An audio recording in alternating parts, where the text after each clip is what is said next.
chỉ bay rất lẽ thì Rozar Kota helmet premium chachi shark ran thleng thar a nal khop mai to GP ate lara shark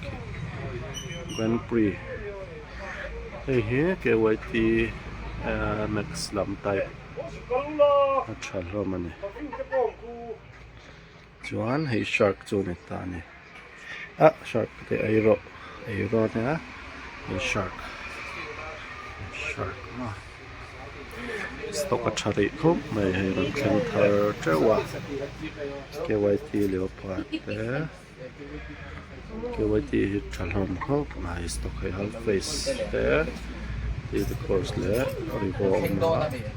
Xiaomi te Airo te Exur te stock a chae American customer Pano Enzel ula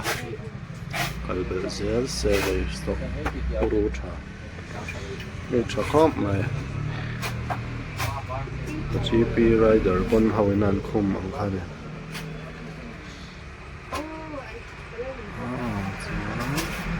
he kalo dewa KYT he the course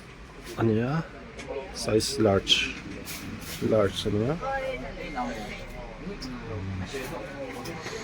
mal hop mai color shibundum dewa hai tam na to kan LS2 he nam na pan